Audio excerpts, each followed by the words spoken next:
Assalamualaikum warahmatullahi wabarakatuh. Alhamdulillahirabbil alamin wal akibatu lil muttaqin wala udwanu illa 'alal zalimin. Asyhadu an la ilaha illallah wahdahu la syarikalah wa asyhadu anna Muhammadan abduhu wa rasuluh. Allahumma shalli ala Muhammad wa ala ali Muhammad kama shallaita ala Ibrahim wa ali Ibrahim wa barik ala Muhammad wa ali Muhammad kama barakta ala Ibrahim wa ali Ibrahim innaka Hamidum Majid. Puji syukur kita atas kehadirat Allah Subhanahu wa taala yang mana telah memberikan kita nikmat kesehatan jasmani maupun rohani sehingga kita dapat melaksanakan perkuliahan pada pagi hari ini. Shalawat beriring salam tak lupa pula kita sanjungkan kepada Nabi besar Muhammad sallallahu alaihi wasallam yang mana telah kita nantikan syafaatnya di yaumil kiamat nanti. Amin ya rabbal alamin. Yang saya hormati kepada Bapak Zulkifli MPDI dan teman-teman imawan dan imawati yang saya banggakan.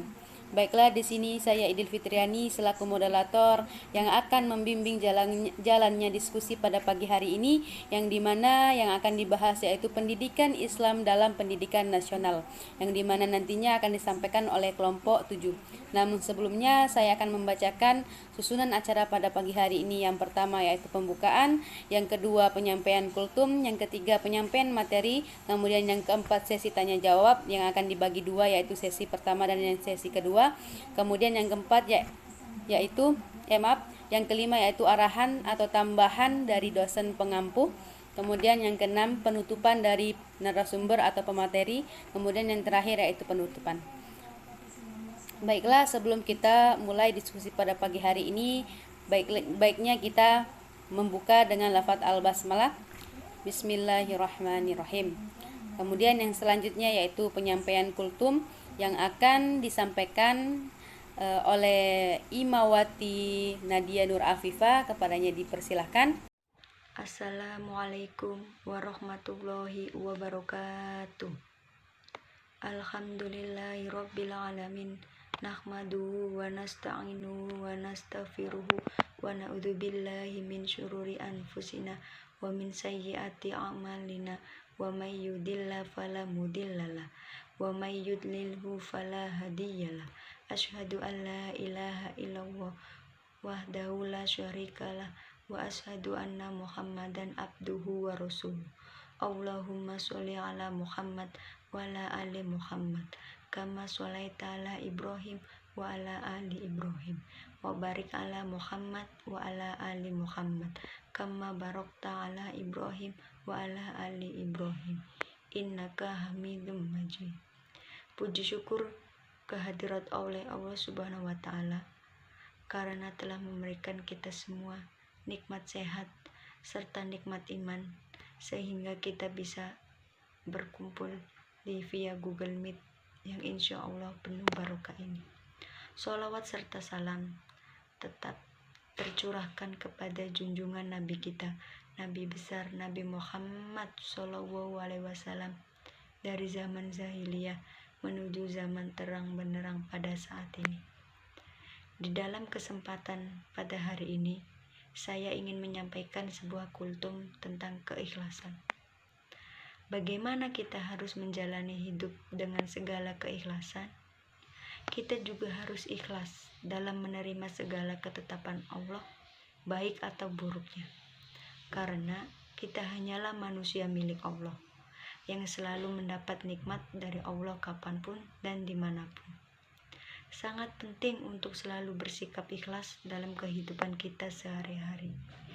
Dan dalam hal apapun, setiap manusia pasti menginginkan kenikmatan dalam hidup, baik dalam hal harta, tahta, keluarga, dan lain sebagainya.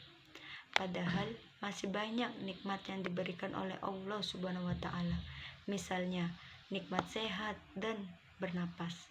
Namun tidak semua keinginan kita bisa tercapai dengan mudah. Selalu ikhlas di setiap saat di dalam kehidupan kita itu memang tidak mudah, karena ada banyak hal yang memang tidak sesuai dengan yang kita inginkan. Tetapi kita dituntut untuk selalu ikhlas. Namun jiwa kita akan selalu didorong dengan keikhlasan. Karena ikhlas Allah adalah hal yang sangat baik, yang sangat disukai oleh Allah Subhanahu wa taala. sehingga saat hal yang tidak kita sukai datang di hidup kita, sebaiknya kita berusaha untuk selalu ikhlas. Dengan bersikap ikhlas, maka keimanan kita pun tidak akan ternilai harganya. Rasa ikhlas atas setiap takdir Allah yang Allah berikan tidak akan bisa dibeli dengan apapun. Sekian kultum dari saya. Lebih dan kurangnya mohon maaf. Kepada Allah saya mohon ampun. Billahi fisabilil haq fastabiqul khairat. Nasrun minallahi wa fatun qarib wa basyiril mu'minin. Wassalamualaikum warahmatullahi wabarakatuh. Baik, terima kasih atas penyampaian kultumnya. Semoga apa yang disampaikan bermanfaat. Kemudian kultum yang selanjutnya yaitu Mario Ulfa. Dipersilahkan. Assalamualaikum warahmatullahi wabarakatuh. Alhamdulillahirabbil alamin. Wassalatu wassalamu ala asyrafil anbiya'i wal mursalin wa ala alihi wa sahbihi ajmain, amma ba'd. Asyhadu an la ilaha illallah wa asyhadu anna Muhammadan abduhu wa rasuluh. Allahumma sholli ala sayyidina Muhammad wa ala ali Muhammad kama shallaita ala Ibrahim wa ali Ibrahim wa barik ala Muhammad wa ala ali Muhammad kama barakta ala Ibrahim wa ali Ibrahim innaka Hamidum Majid. Puji syukur kepada Allah Subhanahu wa taala yang telah memberikan kita banyak kenikmatan, mulai dari nikmat kesehatan, nikmat bisa berpikir, dan nikmat lainnya yang tidak bisa dihitung satu persatu. Salawat serta salam tak lupa pula kita haturkan kepada junjungan Nabi besar kita, yaitu Nabi Muhammad SAW. Pada kesempatan kali ini saya akan menyampaikan kultum tentang bersyukur. Syukur adalah menunjukkan adanya nikmat Allah pada dirinya dengan melalui lisan, yaitu berupa pujian dan mengucapkan kesadaran diri bahwa ia telah diberi nikmat. Dengan melalui hati berupa persaksian dan kecintaan kepada Allah Subhanahu wa taala, melalui anggota badan berupa kepatuhan dan ketaatan kepada Allah Subhanahu wa taala. Kita sebagai manusia ciptaan Allah Subhanahu wa taala harus selalu senantiasa mensyukuri nikmat yang telah diberikan oleh Allah Subhanahu wa taala, baik itu berupa nikmat yang kecil maupun nikmat yang besar. Tanpa kita sadari, setiap harinya kita selalu menerima nikmat dari Allah Subhanahu wa taala, seperti nikmat berupa nikmat Islam, nikmat kesehatan, nikmat kita telah diberikan anggota tubuh yang lengkap dan sempurna seperti yang dijelaskan dalam Quran surah An-Nahl ayat 78. A'udzubillahi minasyaitonirrajim. Bismillahirrahmanirrahim. Wallahu akhrajakum min butuni ummahatikum la ta'lamuna syai'aw wa ja'ala lakumus sam'a wal absara wal af'idata la'allakum tashkurun. Dan Allah mengeluarkan kamu dari perut ibumu dalam keadaan tidak mengetahui sesuatu pun, dan Dia memberimu pendengaran, penglihatan, dan hati nurani agar kamu bersyukur. Adapun cara agar kita senantiasa bersyukur kepada Allah Subhanahu wa taala adalah seperti yang dijelaskan dalam suatu hadis berikut, yang artinya, pandanglah orang yang berada di bawahmu dalam masalah harta dan dunia, dan janganlah engkau pandang orang yang berada di atasmu dalam masalah ini. Dengan demikian, hal itu akan membuatmu tidak meremehkan nikmat Allah Subhanahu wa taala padamu. Hadis riwayat Bukhari dan Muslim. Selain itu, syukur juga memiliki berbagai macam manfaat, yaitu yang pertama, kita dapat dijauhkan dari azab Allah Subhanahu wa taala, dan yang kedua, dengan bersyukur Allah Subhanahu wa taala dapat memberikan ridhonya kepada kita. Yang terakhir, dengan bersyukur kita dapat mendapatkan pahala dari Allah Subhanahu wa taala. Demikian kultum yang dapat saya sampaikan, lebih dan kurang saya mohon maaf, kepada Allah saya mohon ampun. Billahi fisabilil haq fastabiqul khairat, nasr minallah wa fatun qarib wa basyiril mu'minin. Wassalamualaikum warahmatullahi wabarakatuh. Baik, terima kasih atas penyampaian kultumnya. Semoga apa yang disampaikan dapat bermanfaat dan menambahkan ilmu untuk kita semua. Kemudian yang terakhir yaitu penyampaian kultum dari Saudari Rani Agustin. Dipersilahkan. Assalamualaikum warahmatullahi wabarakatuh.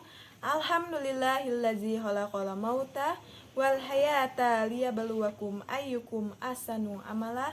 Asyhadu an la ilaha illallah wahdahu la syarikalah wa asyhadu anna Muhammadan abduhu wa rasuluh. Allahumma sholli ala Muhammad wa ala ali Muhammad kama sholaita ala Ibrahim wa ali Ibrahim wa barik ala Muhammad wa ala ali Muhammad kama barakta ala Ibrahim wa ala ali Ibrahim innaka Hamidum Majid. Yang saya hormati Bapak Zulkifli MPDI selaku dosen pembimbing mata kuliah Kapita Selekta Pendidikan Islam semester 5 kelas A, dan teman-teman yang insya Allah berbahagia. Puji syukur kita ucapkan kehadirat Allah Subhanahu wa Ta'ala yang telah melimpahkan rahmatnya serta kita dapat mengikuti pembelajaran pada hari ini.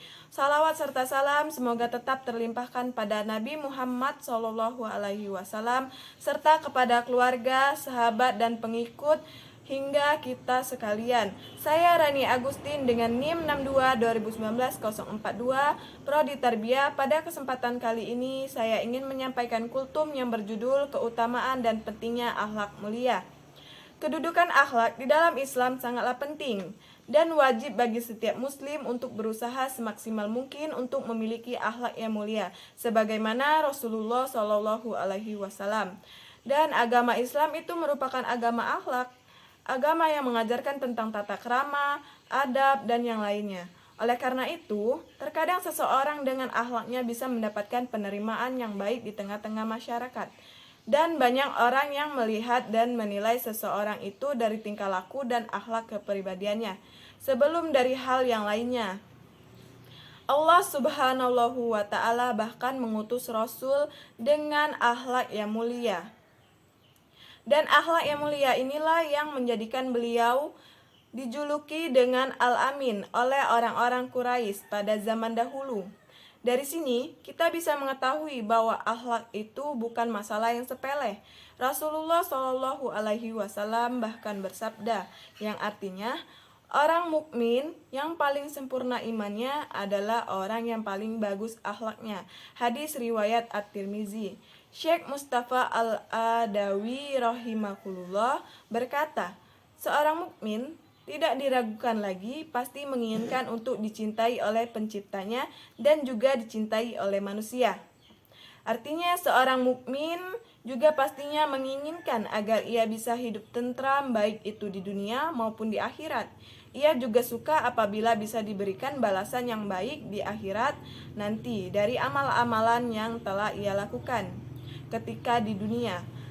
Dan hal ini bukannya suatu yang dilarang. Bahkan di dalam Al-Quran terdapat sebuah doa yang mengajarkan kita untuk meminta kebaikan di dunia dan di akhirat.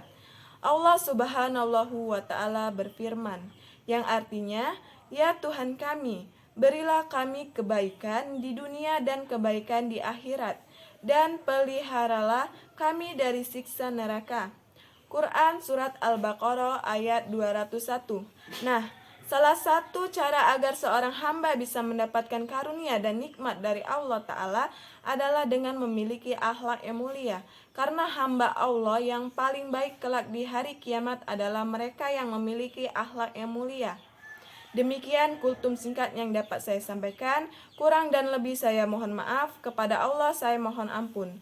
Billahi fisabilil haq fastabikul khairat nasrum minallah wa fatun qarib wa basiril mu'minin subhanakallahumma wa bihamdika asyhadu an la ilaha illa anta astaghfiruka wa atubu ilaik. Wassalamualaikum warahmatullahi wabarakatuh. Baik, terima kasih atas penyampaian kultumnya. Semoga apa yang disampaikan bermanfaat bagi kita semua dan menambahkan ilmu untuk kita semua. Ya, acara selanjutnya yaitu penyampaian materi yang dimana akan disampaikan materi pertama dari Saudara Nanang Ardiansa. Kepadanya dipersilahkan. Assalamualaikum warahmatullahi wabarakatuh. Innal hamdalillah nahmaduhu wa nasta'inuhu wa nastaghfiruhu wa na'udzu billahi min sururi anfusina wa min sayyiati a'malina may yahdihillahu fala mudilla lahu wa may yudlilhu fala hadiyalah. Asyhadu an la ilaha illallah wahdahu la syarika lahu wa asyhadu anna Muhammadan abduhu wa rasuluh. Allahumma shalli ala Muhammad wa ala ali Muhammad kama shallaita ala Ibrahim wa ala ali Ibrahim wa barik ala Muhammad wa ala ali Muhammad kama barakta ala Ibrahim wa ala ali Ibrahim innaka Hamidum Majid. Yang saya hormati kepada Bapak Zulkifli SAG MPDI selaku dosen pengampu mata kuliah Kapita Selekta Pendidikan Islam dan teman-temanku semuanya yang saya banggakan. Alhamdulillah, puji syukur kita haturkan kepada Allah Subhanahu wa taala dan salawat serta salam marilah kita selalu sanjungkan kepada baginda kita Muhammad sallallahu alaihi wasallam. Baiklah, di sini saya akan menyampaikan materi saya, pengertian pendidikan Islam. Pendidikan Islam menurut Zarqawi Sojati terbagi dalam 3 pengertian. Yang pertama, pendidikan Islam adalah jenis pendidikan yang pendiriannya dan penyelenggaraannya didorong oleh hasrat dan semangat cita-cita untuk menjewatahkan nilai-nilai Islam, baik yang tercermin dalam nama lembaganya maupun dalam kegiatan-kegiatan yang diselenggarakan. Di sini kata Islam ditempatkan sebagai sumber nilai yang akan diwujudkan dalam seluruh kegiatan pendidikan. Yang kedua, jenis pendidikan yang memberikan perhatian sekaligus menjadi ajaran Islam sebagai pengetahuan untuk program studi yang diselenggarakan. Di sini kata Islam ditempatkan sebagai bidang studi, sebagai ilmu dan diperlakukan sebagai ilmu yang lain. Yang ketiga, jenis pendidikan yang mencakup kedua pengertian di atas. Di sini kata Islam ditempatkan sebagai sumber nilai sekaligus sebagai bidang studi yang ditawarkan melalui program studi yang diselenggarakan. Ciri khas pendidikan Islam itu ada 2 macam. Yang pertama, tujuannya membentuk individu menjadi bercorak dari tertinggi menurut ukuran Allah.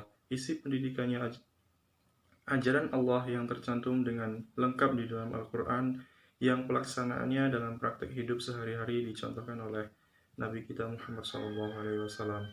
Selanjutnya yaitu pengembangan pendidikan Islam. Kajian-kajian historis menunjukkan bahwa sampai abad 19, pendidikan Islam dalam bentuk masjid dan pesantren masih menjadi lembaga pendidikan yang dominan bagi masyarakat Indonesia.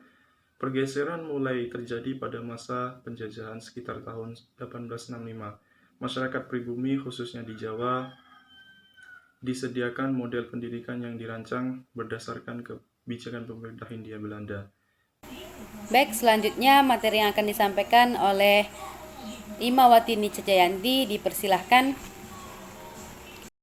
Assalamualaikum warahmatullahi wabarakatuh. Innal hamdalillah nahmaduhu wa nasta'inuhu wa nastaghfiruhu wa na'udzu billahi min syururi anfusina wa min sayyiati a'malina. Man yahdihillahu fala mudhillalah wa man yudhlil fala hadiyalah. Asyhadu an la ilaha illallah wa asyhadu anna Muhammadan abduhu wa rasuluh. Allahumma shalli wa sallim ala Muhammad wa ala alihi wa sahbihi ajma'in. Baiklah, saya Nica Jayanti dengan NIM 622019-025 akan melanjutkan pembacaan materi C. Pendidikan Islam dalam Sistem Pendidikan Nasional. Pendidikan Islam di Indonesia sebagai subsistem pendidikan nasional secara empiris akan mencerminkan ciri-ciri kualitas manusia Indonesia seutuhnya. Dengan melihat kedua tujuan pendidikan di atas, baik tujuan pendidikan nasional maupun tujuan pendidikan Islam, tampaknya ada 2 dimensi kesamaan yang ingin diwujudkan, yaitu yang pertama, dimensi sentradental, lebih dari hanya sekedar ukhrawi yang berupa ketakwaan, keimanan, dan keikhlasan. Yang kedua, dimensi duniawi melalui titik-titik material sebagai sarana seperti pengetahuan, kecerdasan, keterampilan, keintelektualan, dan sebagainya. Dengan demikian, keberhasilan pendidikan Islam akan membantu terhadap keberhasilan pendidikan nasional. Juga sebaliknya, keberhasilan pendidikan nasional secara makro turut membantu pencapaian tujuan pendidikan Islam. Sebab itu, keberadaan lembaga pendidikan Islam oleh pemerintah dijadikan mitra untuk mencerdaskan kehidupan bangsa. Dengan demikian, berarti Undang-Undang Nomor 2 Tahun 1989 tersebut merupakan wadah formal terintegrasinya pendidikan Islam dalam sistem pendidikan nasional, dan dengan adanya wadah tersebut, pendidikan Islam mendapatkan peluang serta kesempatan untuk terus berkembang. Adanya peluang-peluang dan kesempatan untuk berkembangnya pendidikan Islam secara terintegrasi dalam sistem pendidikan nasional tersebut dapat kita lihat pada pasal-pasal sebagai berikut. Di dalam pasal 1 ayat 2 disebutkan bahwa pendidikan nasional adalah pendidikan yang berakar pada kebudayaan bangsa Indonesia dan berdasarkan Pancasila dan Undang-Undang Dasar 1945. Yang kedua, pada pasal 4 diungkapkan tentang tujuan pendidikan nasional, yaitu untuk mencerdaskan kehidupan bangsa dan mengembangkan manusia Indonesia seutuhnya. Kemudian pada pasal 10 dinyatakan bahwa pendidikan keluarga merupakan bagian dari jalur pendidikan luar sekolah yang diselenggarakan dalam keluarga dan yang memberikan keyakinan agama, nilai budaya, nilai moral, dan keterampilan. Pada pasal 11 ayat 1 disebutkan bahwa jenis pendidikan yang termasuk jalur pendidikan sekolah terdiri atas pendidikan umum, pendidikan kejuruan, pendidikan luar biasa, pendidikan kedinasan, pendidikan keagamaan, pendidikan akademik, dan pendidikan profesional. Kemudian sementara itu pada pasal 39 ayat 2 dinyatakan bahwa isi kurikulum setiap jenis dan jalur serta jenjang pendidikan wajib memuat pendidikan Pancasila, pendidikan agama, dan pendidikan kewarganegaraan. Kemudian pada pasal 47 terutama ayat 2 dinyatakan bahwa ciri khas satuan pendidikan yang diselenggarakan oleh masyarakat tetap diindahkan. Dengan pasal ini, satuan-satuan pendidikan Islam baik yang berada pada jalur sekolah maupun pada jalur luar sekolah akan tetap tumbuh dan berkembang secara terarah dan terpadu dalam sistem pendidikan nasional. Sehubungan dengan satuan pendidikan yang berdiri khas ini pada peraturan pemerintah No 28 tahun 1990 tentang pendidikan dasar pasal 4 ayat 3 ditegaskan bahwa SD dan SLTP yang berdiri khas agama Islam yang diselenggarakan oleh Departemen Agama masing-masing disebut Madrasah Ibtidaiyah dan Madrasah Sanawiyah. Dengan demikian, madrasah diakui sama dengan sekolah umum dan merupakan satuan pendidikan yang terintegrasi dalam sistem pendidikan nasional. Baik, itu saja pembacaan materi yang dapat saya sampaikan. Terima kasih. Baik, pemateri selanjutnya yang akan dilanjutkan oleh Imawati Rani Agustin, dipersilahkan. Assalamualaikum warahmatullahi wabarakatuh. Alhamdulillahillazi khalaqal mauta wal hayata liyabluwakum ayyukum ahsanu amala. Asyhadu an la ilaha illallah wahdahu la syarikalah wa asyhadu anna Muhammadan abduhu wa rasuluh. Allahumma shalli ala Muhammad wa ala ali Muhammad kama shallaita ala Ibrahim wa ala ali Ibrahim wa barik ala Muhammad wa ala ali Muhammad kama barakta ala Ibrahim wa ala ali Ibrahim innaka Hamidum Majid. Baiklah, di sini saya akan melanjutkan penyampaian materi dari kelompok kami, yaitu yang D, fungsi pendidikan agama dalam sistem pendidikan nasional.